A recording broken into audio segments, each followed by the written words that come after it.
Do you know how to communicate effectively with your team? When I was younger, my friends and I would grow with pagers. Y'all remember pagers? And a pager was more than just a device. It was a shared language for us. If you received a page with a series of numbers, you know exactly what to do. And these series of numbers would include the street address and a time. For example, the number would read 811230. That meant either be at Ben's house or Wayne's house or my house at a specific time. And that time, 230, could have been 2:30 a.m. or it could have been 2:30 p.m. And the message wasn't just about where to go. It carried a shared intent, a set of expectations, and a rhythm we trusted. And over 30 years later, that same habit translated into group chats, emails, reminders, etc. What stayed constant wasn't the device, but the underlying discipline, how we communicated, what we expected, and how we aligned on our actions. From this simple memory, I've pulled out several powerful leadership lessons about communication that still apply in any organization. First, establish a shared mental model. You know, in our pager days, the page wasn't just a number. It encoded a plan, a location, the time, the agreed outcome.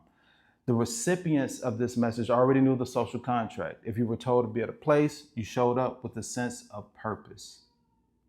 In leadership, your team needs a common picture of goals, roles, and timelines. Don't assume others see the same thing the same way. Organize the content. You know, what's the objective, the expected behavior, the end state. You know, when your message arrives, everyone should be reading from the same script. Second, choose the right channel for the message and the right cadence for feedback. You know, pagers were a low bandwidth, high commitment channel. You know, one-way cues that require follow through. Group chats, emails, and meetings are a different channel that have different outcomes. Leaders should match the channel to purpose. Use a channel that preserves clarity, enables quick confirmation, and invites timely feedback. And build redundancies in your system. Don't rely on one channel alone, because a missing message, it could derail the entire plan. Third, clarify intent and expected behaviors. You know, our pagers carried a clear promise. We'll meet at Ben's house at 7 o'clock.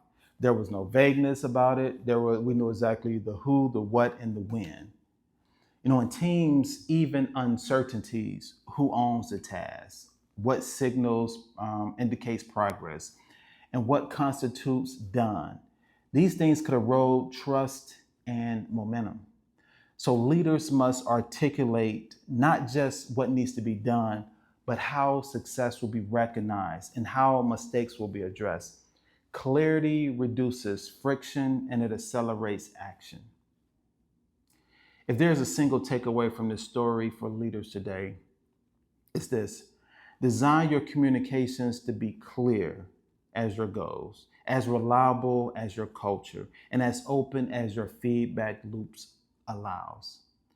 Build a shared mental model. You know, choose the right channels, clarify intent and expectations, foster psychological safety, and create rituals that sustain your team's rhythm. So next time you communicate, ask yourself, are you sending a signal your team can interpret with the same clarity you intend? Are you reinforcing a shared path to the goal? Are you cultivating an environment where honest feedback helps everyone arrive together on time and at the right place? See you in the next video.